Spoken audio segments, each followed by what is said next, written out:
Kevin, how you been? Been all right. Been a while since we last seen each other. It has. It seems like time flies. I always look back and before I know it, my kids are grown and, just time flies. It seems like yesterday was COVID time, right? Yeah, yeah, it does. It was just a minute ago. Yeah, like 3 years ago. Yeah. Well, I'm glad to have you on the Source podcast. I'm AJ Vargas and I have the voice of reason, Maya Simpson, with us. And then, of course, we have Kevin Watts with us today. And we're going to talk about some everything working dogs, right? Everything. Working dogs, and as long as it comes from the canines. It's always a good day. We have a saying at the facility, it's always a good day for working dogs.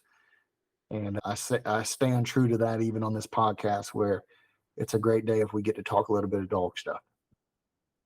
Yes, I love talking dog. Well, let's jump right in. Kevin, tell us a little bit about yourself. Tell us about your background. And, for those that are listening that may not know you, tell them about your business and let everybody know a little bit about yourself. Well, I'm Kevin Watts. I'm an Army Ranger veteran. I have 9 years active duty with almost 3 years over in Iraq. When I came home from overseas, I did the typical veteran struggle. I hit across all the drugs, the alcohol, you name it, I was there. Found my therapy in the dogs and working dogs. And throughout time, when the last time we seen each other, that was the start of my journey into the professional world of canines. Throughout other schools, I decided to start my own business. I just Man, that's awesome. working dogs. It is my therapy, and I said, why not do it every day? Yeah, that's right. I can think back early on in my career and through all the bad times that I've had in my life, the one constant thing that's always kept me going.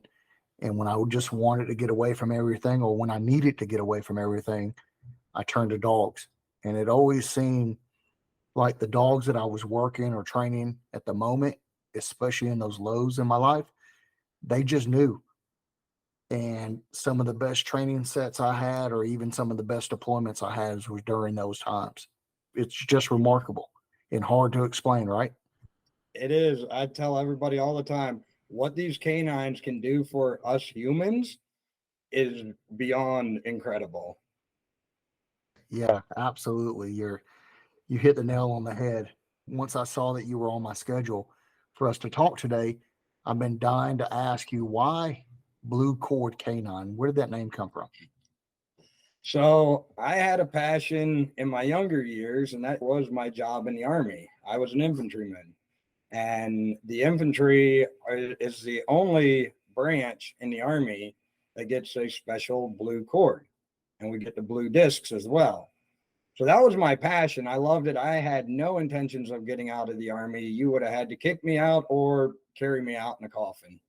And unfortunately, I got the medical retirement after 9 years in. And like I said, I struggled. I struggled. I didn't know what I wanted to do. I didn't know where I wanted to be. I didn't even know who I was. Through that and the help of my best friend, I found a lot of therapy in dogs. And then she, now my wife, helped me form what we have today, which is working with dogs and helping other people with dogs. So my two passions went from the blue cord to the canine, and that is when Blue Cord Canine LLC was born.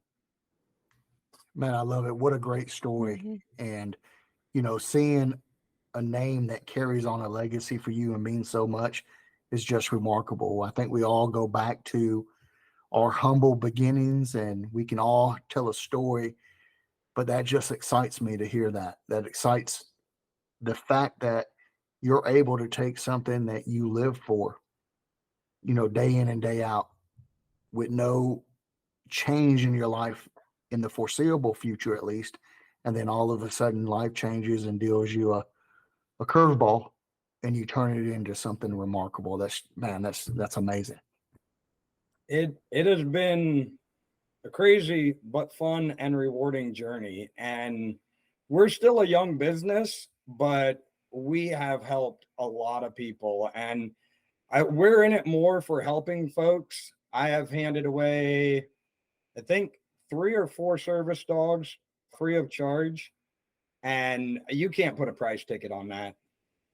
And that's why I do what I do. It's not a job. It's waking up and just living life to the fullest. You don't hear that from a lot of people where they have the opportunity to get up every day and do something that they love.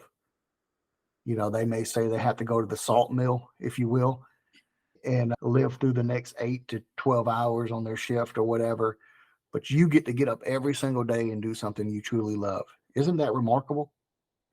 It's what I think defines a true passion. I had it. The last time I had it was when I was in. I don't recall working a day those 9 years, and I've been through some pretty tough times while I was in. Didn't stop me, and now I have that again. The other 13 to 15 years in between there, those are stories for another time. Well, maybe. That defines you, though. And that's what I think people need to understand, that we can dig holes and get to the lowest pits of our life, but there's always a way out if we just search and we look for that. And then obviously bring some people in our lives that kind of inspire us and give us that direction. But we also have to be a little bit of a willing participant in that as well. We can shut everybody else off and pretend like we don't need help, or pretend like, we're better than that. But the reality is that if we'll just open our eyes and our hearts a little bit, it's amazing on what we can find, right? I found that when I came through your school. What you just described happened back then. Well, I like to take credit for that, but it's some great people that are around us that afford us that opportunity. And if I say it once, I'll say it 1,000 times. Dogs are just a catalyst. The last episode that we put out with Josh Hughes, I said the same thing. Dogs just bring us together, and that's just a catalyst. But we have the opportunity to help so many people rather than pushing people away or creating a bad environment. We're not perfect by any means. However, we really do have a heart to help others. And you spoke a little bit about that. And we'll get into that in just a moment. But what I want to hear is, because I hear so many veterans and service members that are in right now, and they talk about how they can't wait to get out. And a lot of them are the younger soldiers, but I always try to mentor them a little bit and tell them it's not as good on the outside as you think it is. And that grass is not always greener, because you're still going to have to get up. You're still going to have to listen to somebody. You're still going to have to do the things that you probably think you hate right now. And what the Army does, or what the Air Force does, or what the Marines do, is they instill that discipline that you can take on throughout the rest of your life and apply it to any job, any career. But at the end of the day, that service is building that for you, and that shouldn't change. So can you speak a little bit about making that transition, because you touched on it, making that transition from military life to civilian life, and how difficult that was for you and why that was difficult for you? Well, that is a very, very deep topic. I'll try not to take the whole time on it. But when it started, I was from Baghdad to civilian in 8 months. I had no transition classes. They did my med board. They pushed with the PTSD, the TBI, and tinnitus. And before I knew it, I was out. I didn't know what happened. And I had to figure something out. Now, one thing the military gave me was a never quit attitude. And you decide where your life is going. And if you never quit, whether it's good or bad, you're going to go one or two directions. And for many, many years, I had the negative outlook, and I looked down, it'll never get better. Well, I never quit. I never quit thinking that, and it never did get better. When I changed it and thought, it's time for a change. You can only hit the bottom so many times before there's only one way up. So I decided I needed to do something different, and I wasn't going to quit just as hard as I never quit any other time.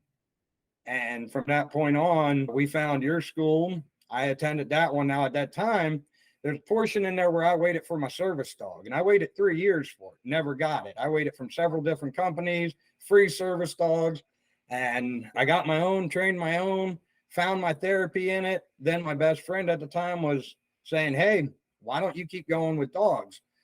Now, I do have a brain injury, which hinders me from doing normal school. And if you look back on my classwork, you'll see my brain injury reflects that. But hands on, that sticks with me. I got to a point where I couldn't continue my normal school, so I had to go to a hands on, and we found your school, and that was amazing. I got to start, and from that moment, I was like, no, this is the life I want to live.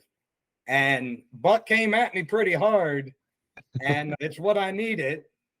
And when I left your school, I looked back and said, that's what I'm going to do. I'm going to help others in some way. I didn't know how. I didn't have this magical plan not to be here. If you would have asked me at graduation time, if this is where I would have been, I would have laughed at you and said no. But I love it and I don't regret it. And like you say, you wake up every day and it's a passion. It's what I do. Well, that's certainly awesome, and it is a journey that we all go through.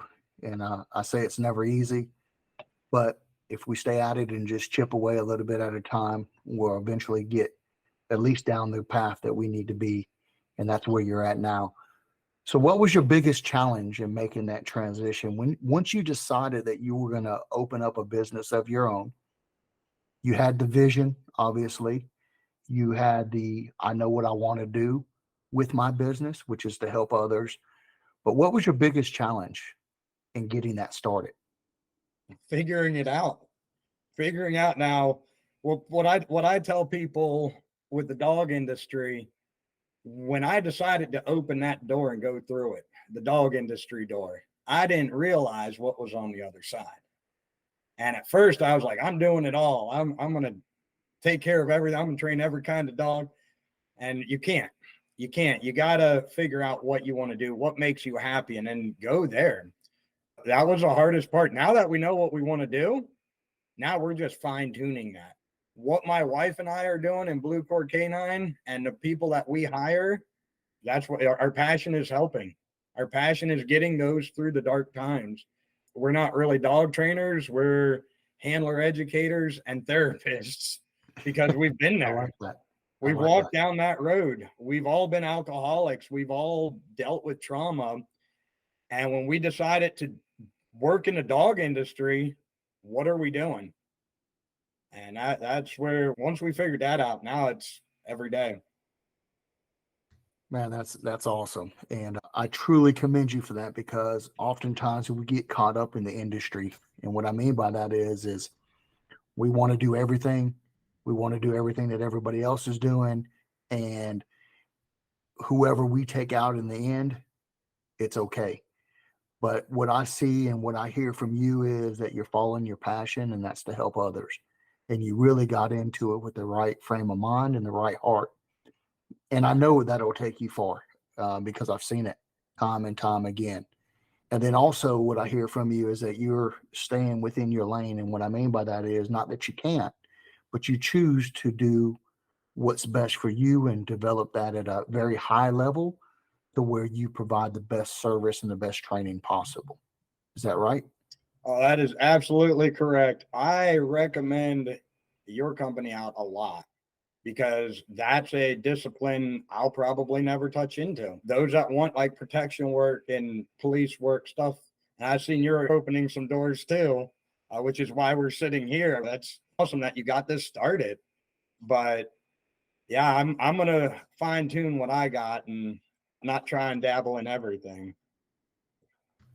Well, that's great. And you bring up an interesting point, because, we've been doing this for a number of years. I've been in the industry about 20 years. If you take in the time when I was in law enforcement, and then opening up CCU, going full time in 2009, and really starting with a dream in 2003. And it was just a seed at that time, and working through some private clients and things of that nature.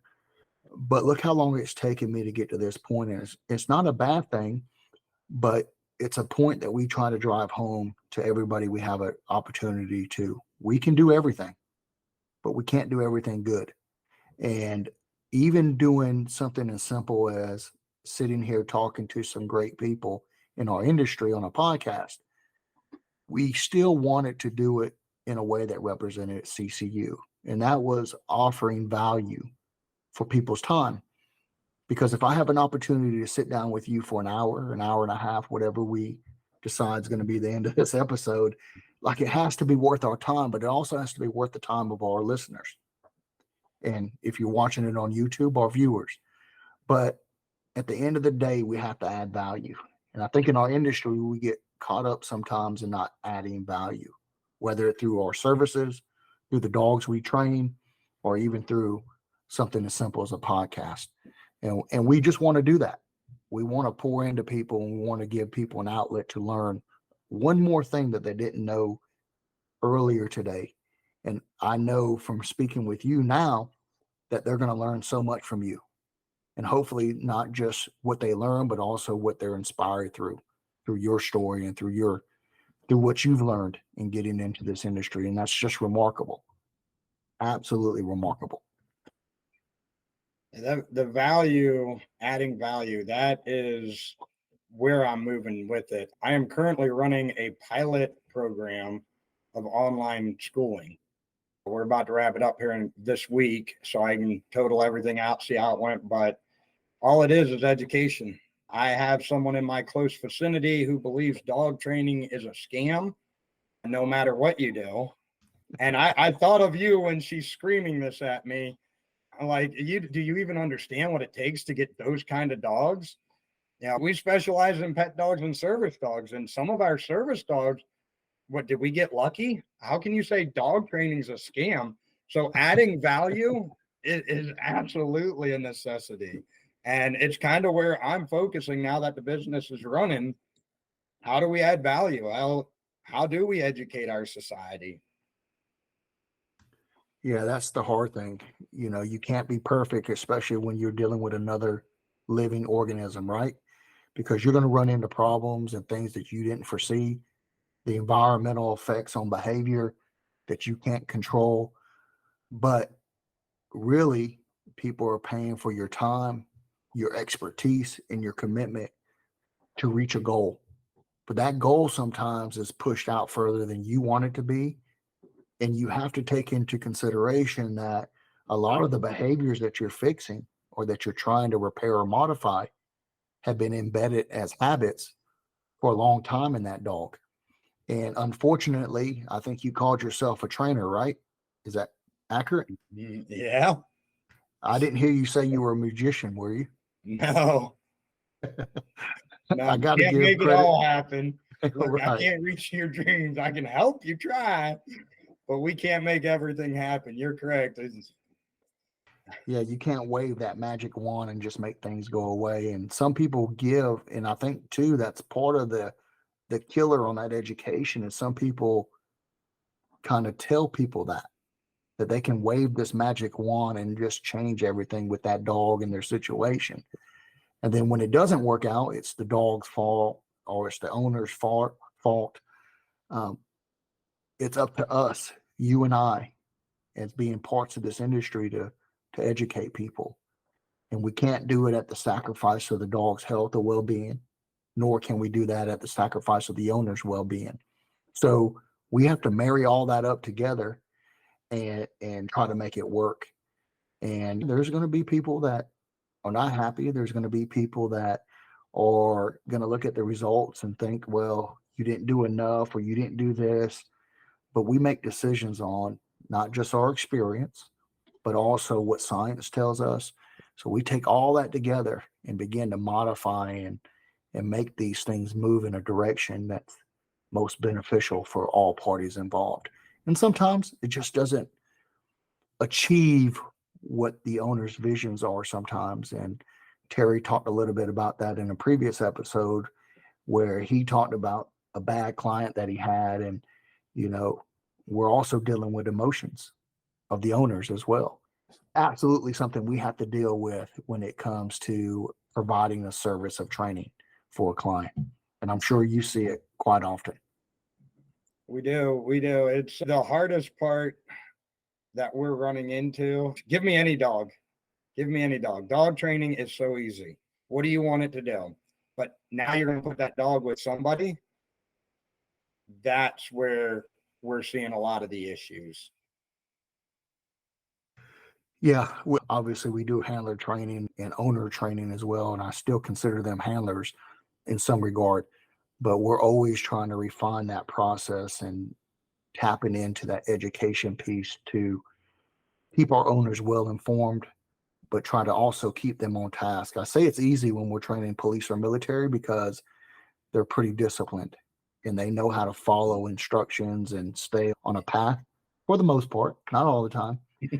But the hardest thing, and I always say new trainers, I put them in the civilian division, is what we call it, because there's so much to learn problem solving. And how do you take an owner that wants a dog to be put on a shelf and not train the number of hours that are required and not hold the dog accountable or be very consistent with the dog? How do you take that person and make it successful? So we have to come up with ways to do that. And we use a wide range of techniques to do that.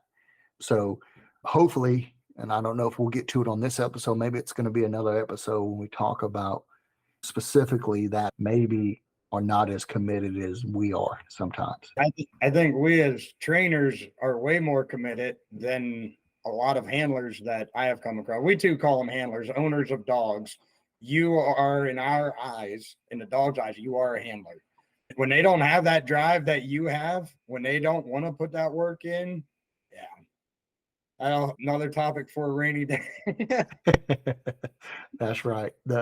I think the biggest and the most disheartening thing with me, and I think where I feel it the most, is when I have a trainer that puts in so much time with a dog, goes well beyond, and the owner never sees that. And they don't understand the amount of work and heartache and passion that that trainer has and has put into that dog in the background. And you hand the dog back, and the owner is just doesn't see that. And those are some of the biggest struggles that I have when it comes to the relationship between a trainer and an owner, and they just don't see that aspect of it. And maybe even sometimes the extra work that's put in, or the heartache that that trainer's going through to try to figure out and unlock the key to success for this dog, and the owner just doesn't appreciate that at all.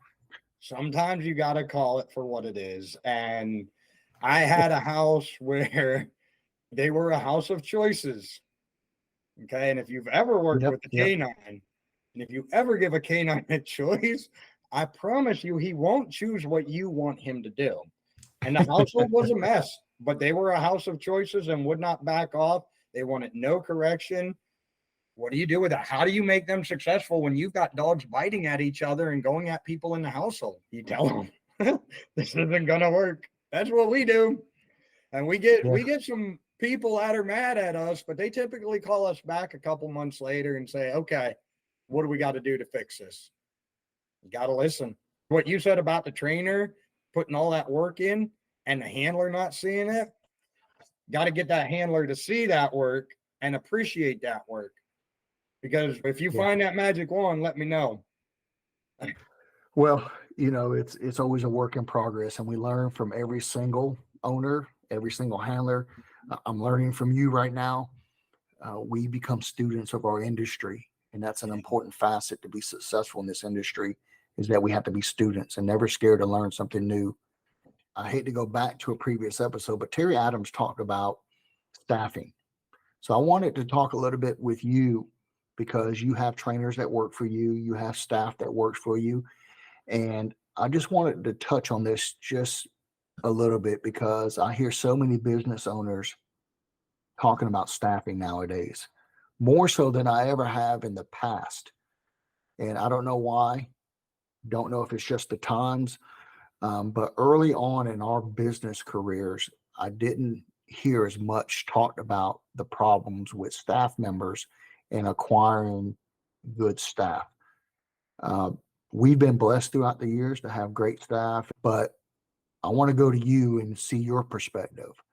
and see if you have some tough challenges with meeting staffing needs.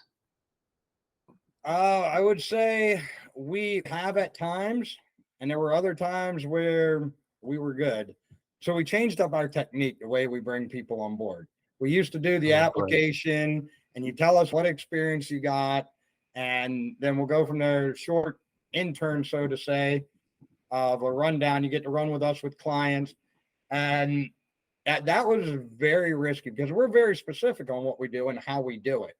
We are more on the handler educator side. So there's dog training involved, but you're working with someone one-on-one, more or less. We don't bring dogs in kennel and we have a whole bunch of dogs. Matter of fact, I don't believe in kennel training unless absolutely necessary.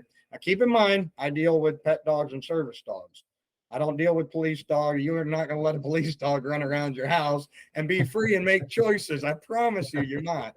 So you got to keep in mind what I do versus what you guys do. If I were to train them, I build that relationship. If you train them, you build that relationship. So when we bring in staff, they need to understand you're not a dog trainer. You're not going to build that relationship with the dog. You're going to help the handler get there. You're going to work one-on-one with that handler. Early on, we found out that by hiring people from the outside, didn't work out too well. I grew up in the gun industry as an infantryman. That's all it was weaponry. Okay. Yeah. And if I had someone who never shot a gun in their life, I could teach them to reach out and touch far targets. But if you come to me talking about how you've been shooting all your life and your grandpa taught you, I already know there's a whole slew of problems. And that's kind of what we've seen when we were hiring from the outside. They came with all this great skill, but not what we do. So what we've changed to, and in the SOCOM world, us Rangers get made fun of because we raise our own. Everybody else, they want to just go ahead and get on with the mission. Where we take that 18-year-old and we build him up. It's kind of what we do now with our company is you go through our program and we build you up. So that way, by the time you finish the program, the online course, and the intern, you understand our philosophy and why we do what we do. Because as you know, in the industry, there's more than one way to train a dog. And if it works, is it wrong? No, you're absolutely right, man. And I love hearing what you're saying right now. Hearing you say that you take from within, train them up, and make them into the vision that you have for your company is just refreshing to hear. I love it because that's one thing that we struggle with in our industry is standards. And I see that a lot where we sacrifice standards for the fact of having a body that's training a dog. And I hate it. I love hearing that. And you didn't learn that from us because we have a thing too where we only hire a student because we know where your core training has come from. And when we talk a language, we talk the same language. So if I bring something up to you on what you're doing or not doing, I know that you've been trained a certain way, at least on the foundation, and then we can build off of that. Absolutely. And so I love hearing that. That's just remarkable, man. Very good. So what does your process look like in taking that prospect? Where do you find your prospects at then? So we have been fortunate here lately to be able to handpick. And as you know, if you can handpick your team, you will build the best team. Now, I went from the SOCOM world in Ranger Battalion to the regular Army. And I thought, it'd be pretty similar. I was young and dumb, didn't know much. I didn't realize the difference of the two.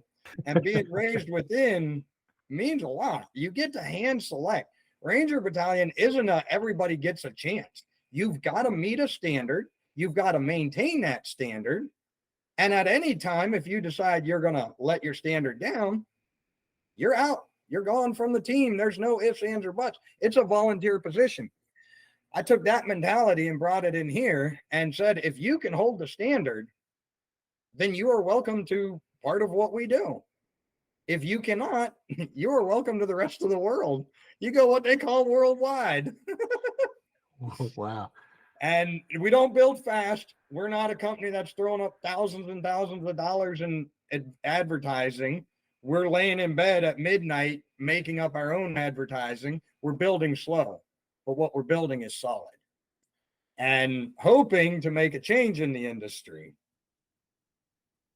No, I think the impact and the change you're going to immediately see when you're looking back, even from the short time, and I say short time because you've been doing this a few years as a business, but you've been building this legacy for some time. Think back to basic training where your discipline was instilled, where your standards were instilled, and now you're just carrying that forward. So we can't discount that experience and those things now that you're bringing into your new business and building that solid foundation. Because where would we be if we don't have a solid foundation, right? Oh, I could tell you all kinds of stories. How much time you got? Because when I came out of the Army, I had zero foundation and I came home to nothing. I came home to go get a job. You're fine. Don't worry about it. Quit thinking about it. Get rid of all your military stuff. I mean, the amount of stuff I heard to say there's nothing wrong with you. I can tell you where it goes if you don't have a good foundation, a good support team. Help me understand my TBI. Help me understand my PTSD. I just spent 3 years in a foreign country doing things nobody even thinks of. Once I started building that foundation, now mind you, I started at rock bottom, and there's no better place to start than at rock bottom. And I started building little bit by little bit. And I've been in this when I first met you, I was already several years into building my foundation. And you guys helped me build that next step, that next row of blocks. And I just kept on building and I never quit. So now, when we talk about hiring and building these people up and not being on the team if they don't meet standards, can you give us a little bit of perspective on how you maintain those standards? Are you there with every single dog, or are you there every step of the way, or do you have some kind of checks and balances that you use to ensure that standard's always met? So it's like training. This is where I use the dog training theory. You train until it's second nature. When it's second nature, that's the standard. You never drop below it. And I mean, I don't want to make it short, but it is that short and easy. Once you reach this certain point and you maintain it and you show the discipline to maintain it, I don't need to make sure you maintain it. You will, because that's who you are. So if I understand you correctly, and this is AJ Vargas's way of understanding, right? I'm pretty simple when it comes to things. You want them to do really what their character is. You're not putting that character in them. They already have it. You're just giving them the direction on how to follow that road to the end. And because they have that character, it's easy for them to maintain those standards that you have. Yes and no. You got to have the never quit attitude. If you get a tough dog, it'll make you want to quit. You work with a smart dog that outsmarts you, it makes you wonder what you're doing. Or if you're working with a dominant aggressive dog, if you do behavior mods, and that dog is just right at the end, and there's nothing on this dog's mind other than wanting to eat you. If you quit, you're not going to make it. So you just give it a treat, right? Yeah. I mean, that's how you fix it, right? Your aggressive dogs, you just give them a treat and they fix themselves, right? Well, there's I'm not going to answer that because there's so many ways. There's so many ways that cat can be skinned. We're not going to touch on that. But no, once I see someone keep trying and you get up against some difficult dogs and you keep going, I know you're going to be there because you're wanting to improve yourself. The only way to be a better dog trainer is to work with harder dogs. If you only train pet dogs and that's all you ever go out on, that's all you'll ever know. You won't know how to work with dominant aggressive dogs. You won't know how to work with police dogs or hunting dogs or other different types. Well, that's great that you brought it up because this is 2 out of 3 episodes where this has came up, where we talked about getting out of the box and stop training inside that box. I'll preface it with this. I mean, if that's your lane, then that's your lane, right? I get that. Mm-hmm. But sometimes we get caught up in just training in the box all the time. Not only does it not challenge us, but we also leave some dogs that really could use our expertise. And they end up in shelters or they end up getting euthanized or something of that nature, when somebody with the expertise, if they would just think outside the box to help this dog, we could save a lot more dogs from being surrendered or other things, right? And so it's kind of refreshing to hear trainers that are in my circle thinking the same way and thinking like-minded, that we can think outside the box and accomplish goals that really truly help the owners and the dogs out, right? Yeah, I mean that is my goal. I want to help people with dogs. I don't care what kind of dog you got. I don't care how old it is. I don't care what it's been through. We're going to work on this. We're going to help you out. We're going to help your dog Awesome. out. And that comes from everything. We've worked with police departments. I've worked with some search and rescue people out here. If you got an issue with your dog, we'll help you out. We do have a specialty. We don't do it all. And there's been times where I flat out looked at him and said, CCU is your best bet. I'm not even going to pull your leg. Just go down there and talk to them. And I know that. It's what I tell people. A good leader knows when they've had too much, when to say, no, I don't need to do that. Well, it still goes back to that team mentality, right? Like every part of your team, whether it's us helping you or you helping us, if you're better equipped to help a client or a dog, why would I take it? And being a true leader understands that, right? So I turn it over to you and say, hey, man, can you really help these people out? This is what they're looking for. And even though we could probably do it and fumble our way through, you're going to be the better fit for them. And that's a great realization to be at. Yeah. When you understand your limitations as well. Yeah, I see it a lot. People don't know their limitations. We have to see what a dog's limitations is. So many dogs are capable of a lot of things, more than what we as humans think of. And we have to see their limitation. But then you see humans putting limitations on themselves, and they limit what they can do. Don't open your team up like what we're doing and get more in there. And you've got a bigger, that's kind of how our whole business is formed. It's not, it is one team, but it's a bunch of little teams. We've got a dog groomer. We don't groom here on site, but she's part of our team. If one of our clients says, hey, I'm looking for a good groomer. Hey, I've got a great member on my team. Hey, I'm looking for protection work. I got me another great person on my team. I don't need to do it all. Yeah.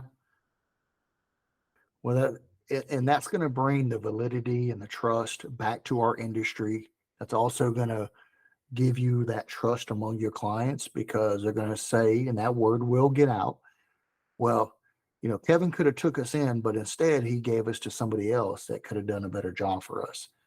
And that respect, that integrity will come back 4 or 5 times more for you, Kevin. And I know that. I've seen it so many times, time and time again. I mean, I'll be real with you. If we could just all get on that page in the industry, you're laughing like that ain't possible. Well, I talked about getting arrows shot at us on our last episode, and sometimes it bewilders me to see how many arrows that we think we have to shoot at each other in order to make a dollar or in order to downplay somebody else. I think everybody in our industry has a good fit somewhere in our industry, right? Just like every dog does. Mm-hmm. That dog may not be the best dog for that family, but that dog does have a place with somebody. Yep. Just like every trainer, just like every breeder. But we find ourselves so many times pushing arrows at other people rather than just dealing with our stuff and perfecting it and trying to do the best for our clients. And yes, that is an episode for another time. However, it's kind of refreshing to hear it come up and everybody seeing the same things, but we really do need to get on the same page, because really the people that are going to benefit are our clients, our dogs. And if we just share information, I promise you, Kevin, I can give you 45 clients and you're still not going to take a single dollar from us, because there's so much to go around. There is, yeah. But yet we think that we have to steal a dollar from somebody else by downplaying them or shooting arrows at them. Yeah. I don't understand it. I can't get caught up in that mix. I stay out of it on purpose because I just don't have time. I rather focus my time on spending time with great people like you, learning from other people, working on dogs, or helping clients. That's really where I want to spend my time. I don't have time to be on social media telling people how crappy they are. It's just not worth the time. Yeah. but I see it time and time and time and time and time again. I don't understand it. It's a cutthroat industry, and people don't get that. They're like, oh, I want to go in the dog industry. Oh, you better get ready, because it's a cutthroat industry. And the way I see the industry, you got the cutthroat people, and then you got the new edge. And I believe, as a society in dog training, we are on the cutting edge of new stuff. All the old techniques are fading out. However, there's still a lot of old techniques being used, and they're the cutthroat group. This front edge, they're like me and you, like, I don't want anything to do with that. No, y'all go over there and trash talk each other, tear each other apart. That's why society thinks dog training is a scam, in my opinion. One of the best things I've ever done in my entire career, and I did it when I was in law enforcement, I built a network. And I hung around great people that I can learn from, people that would hold me accountable as well. Mm-hmm. And even today, I live by that same philosophy. If you're here for the betterment of dogs, the betterment of our industry, absolutely. Let's hang out. Let's train. Even just having you on the show, you're another business. And people would say, well, why would you have a competing business on your show and promote them? Why not? Yeah. I mean, at the end of the day, that also, and I go back to an old story that I tell about when we first started our trainer program in training trainers. I had a training director at the time that came to me and said, okay, what are we not going to teach these students? And I was lost, truly lost. I said, what does that mean? What are you talking about? Well, we got to hold things back, right? And not give them all of our secrets. I said, what are you talking about? He goes, well, if we tell them what we do and teach them what we do here, then they're going to go out and take all of our business. And that's how people think. They really, truly think that way. And I told that training director at the time, I said, hey, you better not take anything out of our manual. You better not teach people to the fullest, not mentor them, and not help them. That's why you have a trainer program. Mm-hmm. Is because we need to be there to mentor people, to help them grow and allow them to learn from our mistakes, because that's what truly builds that legacy. Yep. And what better way to keep you on your toes than to teach somebody your secrets so that they push you to be more innovative, to be more, I guess, not stuck in those old techniques and the old way of doing things, where you're always constantly trying to come up with better ways to serve our industry. And we have to take that approach. But that's why people like yourself are going to be great trainers, and they're going to leave a legacy that far surpasses their lifetime because of that. That is the thing that we do. We take all of our mistakes and hand that on to someone and say, hey, don't do that. Because when you look at a client, if you look at pet owners, and you could take this in any category, you could take it just a pet owner, you could take it a ring dog, you could take it police dog, service dog. That's a team, and you got to build that team up. I'm giving that team everything I got. I've got X amount of mess ups that you could learn from me just talking to you, and you've got X amount of mess ups that you could tell me. Us two as dog trainers, we got a lot of experience, but when you look at that one team, you've got to get that team to their goals as quick as you can and eliminating as many mess ups as possible. Yeah. We have a whole program written out that we basically walk with every dog owner, and we give them homework and we work through them. We're with our clients for several months, and we hand them off to an education, what they know and can carry forward. So they can call their friends and say, no. Blue Cord taught us something different. We don't have to spray them in the face with lemon juice. We could do other techniques. So, and that's what we do, is we're educating. And the more we can get out there, if you want all my notes, take them. Great. Yeah, absolutely. We're at some staggering numbers. We're in a multi-billion-dollar industry, right? It's only going to grow, and it's projected to grow. And forgive me, I forgot the percentages on the growth rate, but it's staggering. People care about their dogs. I was just looking at it the other day. I think it's 35 to 45% in the next 3 to 5 years. Yeah. Yeah. That's a lot when you're talking a multi-million-dollar industry. And we've been growing. Look at the history of it. The dog industry's been growing, but we're not growing with the old ways. It's just like as personal growth. If you never leave your comfort zone, if you never do anything different, you'll never be anything that you already are. You want to grow, you want to be different, you got to step out. We got to change the dog industry. Yeah, absolutely. So that leads me into my next question for you. And this is from your perspective. Throughout the time that you've been in this industry, how have you seen the industry change and where do you see it heading? Absolutely. So we've been with the old methods and we've got this new group doing new methods. And that's where I separate those two, the cutting edge and the cutthroat. I think it's going into more handler educating. I'm seeing a lot of companies starting up the train the trainer programs. That's what a lot of them are calling it, train the trainers. We're just handler educators. That's the name we picked. I picked it. I said, that sounds good. Let's go with it. Train the trainers. There's a lot of people that are doing that. Some people don't want to see themselves as a trainer. Although you just own Fluffy and you want to go to the ring, you are a trainer. Every day you're with that dog. Every time you're in a new environment with that dog, you are the trainer. So handler educator, train the trainer. I think that's where we're going. And I honestly agree. I think that's where we should go.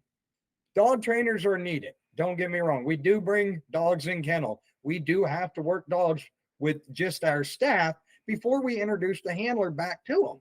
There are those times.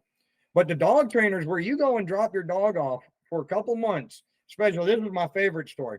No, Fido got training. He was 4 months old. I dropped him off for an 8-week program. We paid $5,000 and he still isn't doing what we want him to do.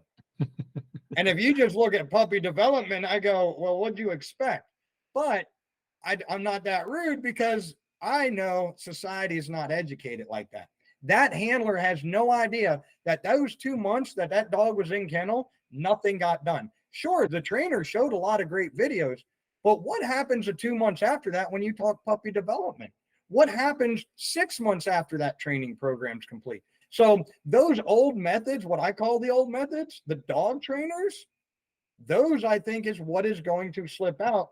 And this train the trainer is going to be the new thing because honestly, it's what we need. You need to know what you're doing with your dog. I love it. Well, there's no better way to curve behavior or maintain behavior than consistency, right? We know that. If we educate owners that we stay consistent with our dogs, dogs will adjust because they want to live in the most advantageous way possible, which they don't want conflict. They don't want heartache per se. They want to fall in that groove. But where we fall into a lot of issues is where we don't stay consistent. And the dogs don't understand, well, yesterday you told me I can't get on the couch, but today I can. And they don't understand that variances, right? And you give them an inch, they're going to take a mile, at least some dogs. And so that handler education is so vital in teaching that and maintaining, at least even if you're going to modify behaviors or change them, then somebody has to carry those behaviors on. Because if not, those habits will come back and you'll be in the same groove and the same place you started before you hired that dog trainer, right? That's great to hear. I'm going to keep an eye out for that change in our industry and that I guess that curve that's taken that left turn going towards that handler education, because I like to hear that. I think that's for anybody that's going to come into the industry or stepping foot into the industry, then from your words, they should be focusing on building programs to teach handlers and teach owners how to handle those dogs or how to maintain them, if you will. Yep. It's got to be handler education. And here's the thing I'll put out there too, that we can't just have one program fit all. Right before we sat down for this podcast, I went to one of our clients. He was one of the service dogs that we donated. He got into a motorcycle accident. His wife was in Germany. So 2 days after his wife got to Germany, he got in a motorcycle accident.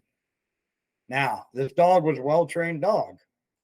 People coming in and out, feeding it, trying to take it to the hospital because he was laid up in the hospital a while. Wife couldn't come home from Germany. Now, you can't just sit and talk about something and then go handle that situation. You have to know what's going on with that dog and what's happening. And it came to, I had to do nothing with the dog. I just had to educate the handlers today on what the next couple months are going to look like because of what it looked like in the dog's eyes these last few months. To us humans, we see it easy, but it's not the way the canine sees it. So I've seen 2 companies in the last couple months do more train the trainer programs. And it makes me happy. Every time I see a company offering that, good. That's what we need. That's great. That's great to hear. I love to see the trends. And obviously in business, we want to see trends early so that we can capitalize on those trends, because we can find ourselves outdated and not keeping up with the times if we're not careful. And really, I guess, migrating with our clientele, because that's who we're here to serve ultimately. And if we can pick those trends out early and kind of forecast those, and having meetings like this, maybe it's something that we need to do more of, is have masterminds in our industry. And I think it'll benefit the majority of us to see those forecasts and really to keep us at the top of our game, because businesses are failing. And as business owners, you have employees. We talked about those employees. They depend on you.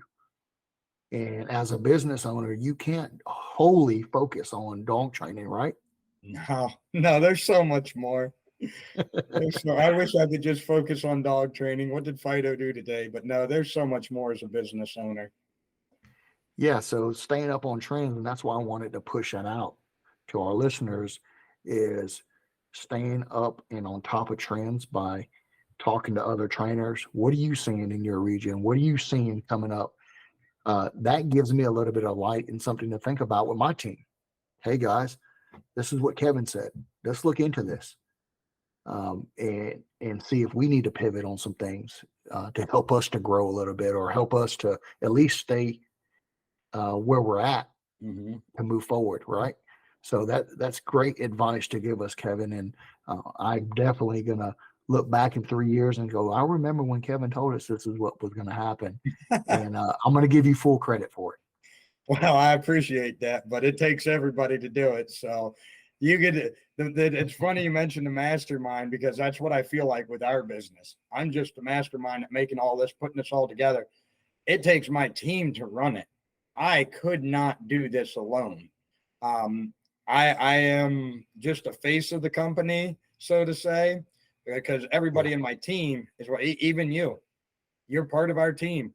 The dog groomer, everybody that we have, whether it's internal within Blue Core Canine or in our circle, that's what I think is going to change it.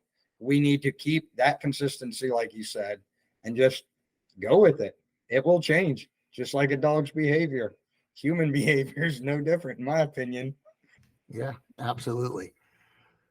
So I want to end on one last question for you, because obviously you deal with a lot of dogs, and between you and your team and the many years of experience you have, tell us your toughest dog challenge, and how did you fix that, or how did you work through it? So are we talking dog alone or dog and handler team? Hey, that's your choice. That's my choice. Okay. Well, the toughest dog was the diagnosis, was figuring out the dog's personality, what it was going through, what it was dealing with in the current environment. Figuring that dog out. The diagnosis is the hardest on difficult dogs, in my opinion.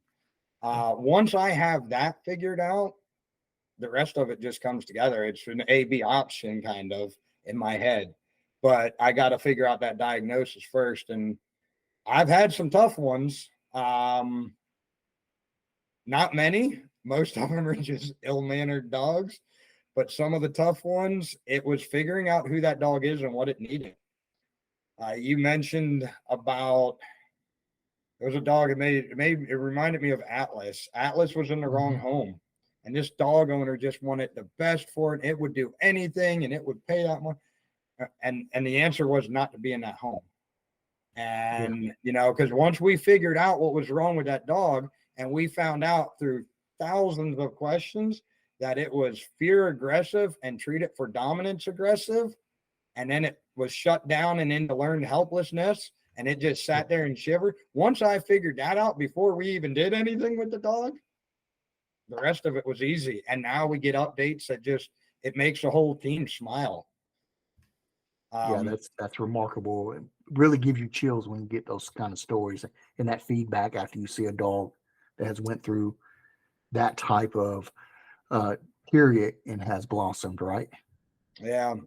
But the tough part was that diagnosis. That's where my anxiety lies. Like, man, if I do this wrong, what am I going to do? Because if you do it wrong, you could hurt the dog, you could hurt the handler. You make one call, you could get someone bit.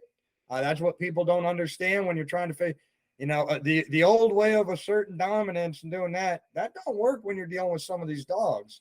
So figuring out, what is this dog saying? But it's my favorite. We talk about handler education, and we've had a case here recently was kind of the same way, and it dealt with socialization. But for the life of us, we could not get the owner to understand that not every dog, especially your past dogs, are the same as your current dogs. And there's a lot of things you can do and you can read on the internet that you can do to try to fix problems. But there's a lot of things that you can do that are going to make them a lot worse. And as trainers, we have to be careful of that as well. And we much rather not make a dog worse than to do things that will absolutely make them worse just for the sake of pleasing an owner. And we just won't do that. No, we are the same. We'll flat out tell them, this dog don't belong with you. This is not okay. And no, 99% of the time, because there is that 1%, they work with us, we work with them, and we get that dog into the right place. There's those few that are, no, they want it, this is it, and we say, I need you to understand this, and good luck. The infamous, well, so and so said they can do it. All right, we'll let them have it, and they could probably do it cheaper. Correct. Yep, absolutely. Go have fun. Well, there's a couple things that I want to make a point of since you brought them up, and because you guys specialize in service dogs and dogs that really serve others and helping others. But, a major part of that is you also helping those owners. So I know you guys are impacting the dog's life, right? You're training the dog and all that. But I also absolutely 100% know that you're also impacting the owners, right? You came to training with us, but we know the impact that we have or can have on a student as well in their life moving forward. And you mentioned and touched a little bit on that as you mentioned, the start of your career and how we kind of impacted that. And that doesn't go remiss for us. But I want to throw out a couple stats that the Voice of Reason gave me. First and foremost, do you realize that less than 1% of individuals that need service dogs actually get them? I was one.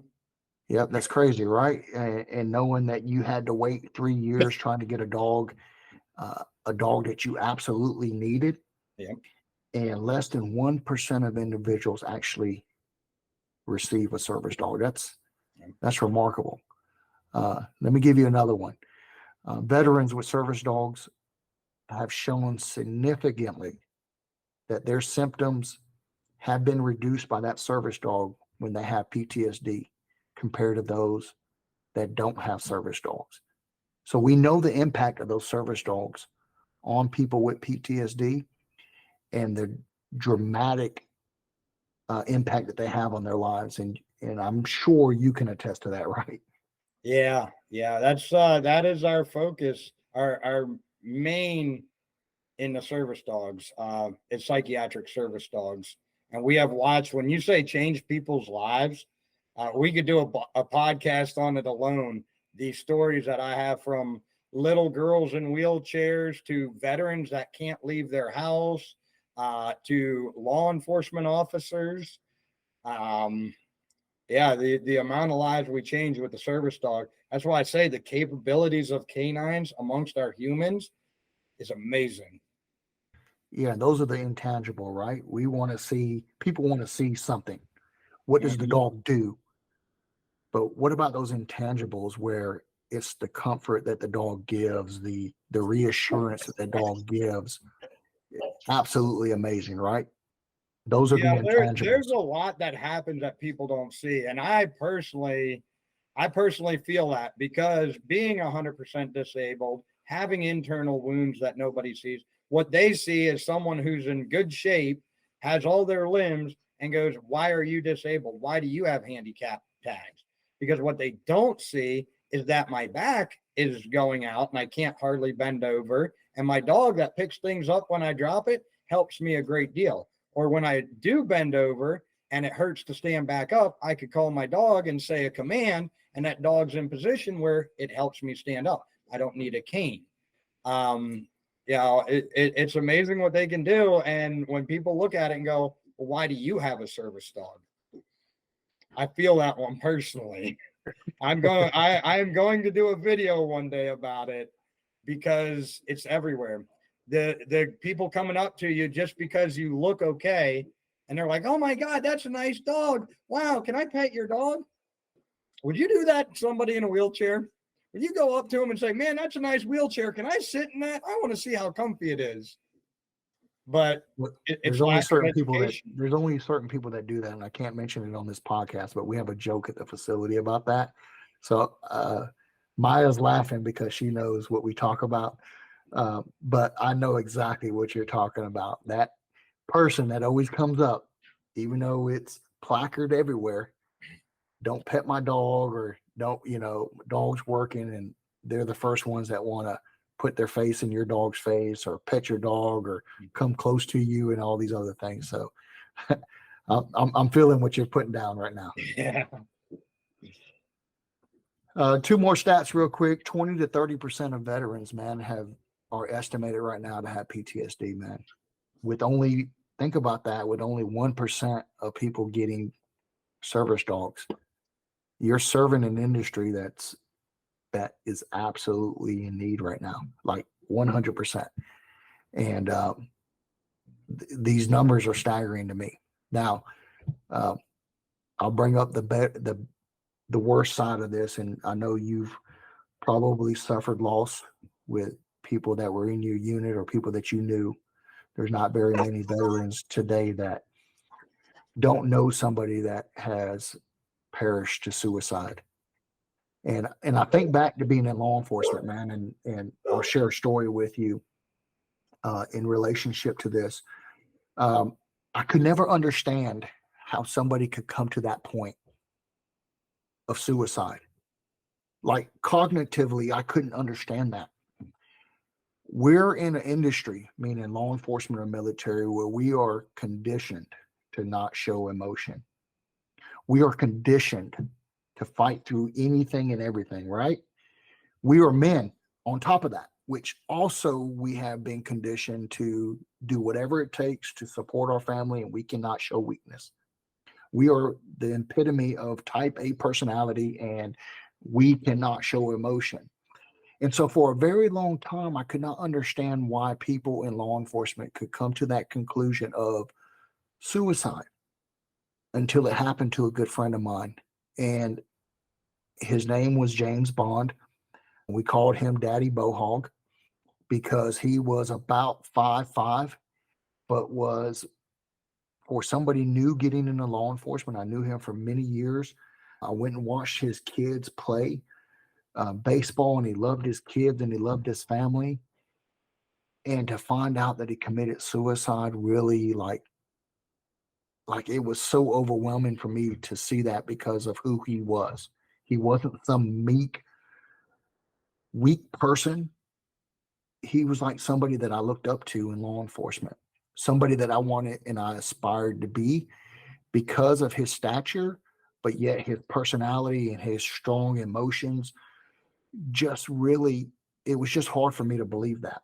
And then after talking with people that have came to that point in their life where they just feel like there's no way out, and to see these numbers with over 50% or higher rate of suicide, greater for those that are in military or law enforcement than the normal person or the civilian, I'll say, is just staggering. And so I say all that to say this, man, as we bring this thing down to a conclusion, and you servicing that industry where you're really truly helping people that need dogs for that purpose, what more can people do to help with getting dogs in these people's hands? Make it affordable. Number one, I was personally there myself. I know what it takes to train a dog. We've got to find a way. And that is what I specialize in. That's where my heart is. We've got Blue Core Canine, but we got why I wake up every day. And I mean, you touched the subject, you opened it. Yeah. I was there. I was at the bottom of the barrel. I contemplated ending life many, many times. And when I realized I couldn't, that's not who I was, that I had some other reason, then I started building up, and which is where I am today. And I still have friends that struggle. I've lost several. I could pretty much count almost every year I lose one. And I created a shirt, and it kind of went on. I'm going to share a picture with you here. Let's see if I can get the lighting out of it. In my darkest hour, I reached for a hand and found a paw. That's awesome, man. Now that's my Jekyll. He's my first service dog. He retired a couple months ago. He brought me through some dark times, and now I have all 4 limbs. I look good. I made it home, right? I should be good, but I wasn't. Yeah. And he brought me through it. I know what he did for me. He got me going out of the house. He got me learning what love is. And that's where you said we're conditioned. What we're conditioned to do is box up our heart, put it on a shelf, label it, and never touch it again. Well, at some point, that shelf's going to fall over. And that's when you deal with everything. That's when your heart gets exposed to all the traumas that you've been through. And that's typically what, in my opinion, is where it goes. I didn't want to deal with anything. I didn't want to face everything that I've been through in my life. Death was easier. But then my dog kept hauling at me, kept bugging me. I've got a friend that the only reason he's alive today is as he was holding his 45, his dog came up, set his chin right on top of the gun. And he said, you know what? I can't do this. My dog will die, and I don't want it to suffer. Yeah. And he's still here today doing better. But yeah, it's something that we do. So that's where my heart is touching that industry. How can I help more? Take my stuff, go help more people. But to make it affordable, it takes many hours to train service dogs. We're with our service dog clients well over a year. We walk with them. But when they call us, or when I'm standing outside of PetSmart, this was just the other day, standing out there with the client, and she's crying because she's trying to get her anxiety under control. I'm no longer training the dog. I'm helping her work her anxiety and working those thresholds. And that was what that whole session was about. It wasn't the dog was good. And that's part of what we do is say, hey, I used to not come out of the house. I used to go to Walmart at 2 a.m. I had bad photosensitivity from my TBI. So I wore sunglasses at 2 a.m. at Walmart. And you can only imagine what that brought in today's society. So my dog helped me a lot. Now, my first dog, he had his rules and his job. My second dog, Pearl, which you see with me with her more often now, she's bringing me to new places. I didn't want to go there, but she's taking me there, and it's amazing. It's a fun ride. And that's what I see with every service dog team that I place with our veterans, that I got a veteran in Pennsylvania, wouldn't leave the house. His wife said, I just wish he would go with us. I just got pictures of the Halloween or Thanksgiving pictures where they're out in the hay and all that, and they're outside the house and they all got smiles on. And there's Arlo. There he is in the picture. Now, you can't put a price tag on that. And that's what we need more of, but how? Yeah, that's where these masterminds come in. I think the greatest is how do we service more people that need what you have, right? Because of how much time it takes to train a service dog, how much time it takes to help an owner that can't leave the house at the current moment, can't be around crowds, can't do a number of things that we would take for granted that's easy. And how do we come up to get at least one more dog in one more person's hand than we did last year? Um, Obviously, your company, your contact information is going to be in the show notes. Why don't you give everybody your contact information? Make sure you spell it out. That way they know how to get a hold of you. And, it may be somebody that wants to donate a dog to a veteran.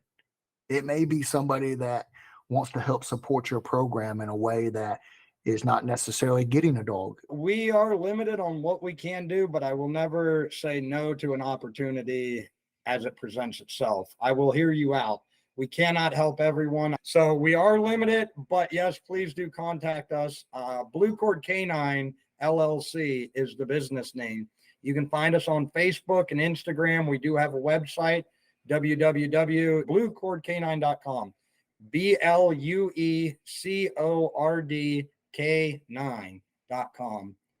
And our email is bluecordcanine@gmail.com, spelled the same way. And the phone number 910-797-8858. Well, I'm going to end the show like I do with every other show so far. And I'm going to give 3 takeaways that I got from you. Okay.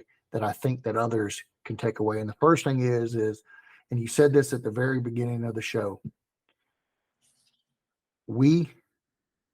those that are listening, we decide where we go in our life. We have control over that to some extent. We can sit in our dark rooms. We can sit in the corner and suck our thumbs and make excuses. But at the end of the day, we control where we go in our life. And I think you came to that realization, and it took you to where you're at right now. And now having the opportunity to help others is where that attitude took you, knowing that you control where your life is going. And that's something that I think can inspire each of us, knowing that and just keeping that with us and repeating that. We decide where we go in our life. Every choice you make. Yeah. Now, for those that are in our industry and those that may want to get into our industry, or maybe those young trainers, you said something else that was profound, and that was specialize and be the best you can be in that area of specialty versus trying to do everything. Some things are not meant for us, right? Yeah. There's certain people I can't train. There's certain dogs that I might not be well with, right? But at the end of the day, if we can specialize in something and be great at that, it'll take you a lot further than failing and being mediocre on everything else. Yeah. All right. And then the last takeaway that I took from you was the fact that we can all have perspectives in our industry, right? But where you are seeing our industry go and where you really want to see us go is for us to sit as trainers across the table from each other and learn from each other. Education for handlers and for trainers is paramount. And from Kevin Watts, you want to see our industry be at a point to where we can help each other out, where we don't have to bash each other, where we can really point people to the best opportunity to help them. And it may be somebody in their industry. So keep your network close and don't be scared to lose money over the fact of helping somebody find a better service or someone else that can help them in their area, just for the mere fact that you want that business. So those are 3 things that I think are profound that we can take from this short talk. And I'm sure we'll have you on the show again talking about some other stuff. I would love to join. Those 3 things I think hit home for me. And I think those that are listening can really learn from those 3 things if we keep them close. I appreciate you, Kevin. Well, thank you very much for inviting me onto the podcast, and I have definitely enjoyed it. And I look forward to talking with you more. Hey, man, I am too. Guys, you've hit source with this podcast, everything working dog from business to training. We are releasing, just so everybody knows, a midweek, what we're calling a short set. It's going to be a 10 to 15-minute training perspective podcast that we're going to release midweek just to give you that short set that you need in the middle of the week to try to help inspire some training as well. I appreciate you, Kevin. Keep it up, man. Look forward to it. Have a good one.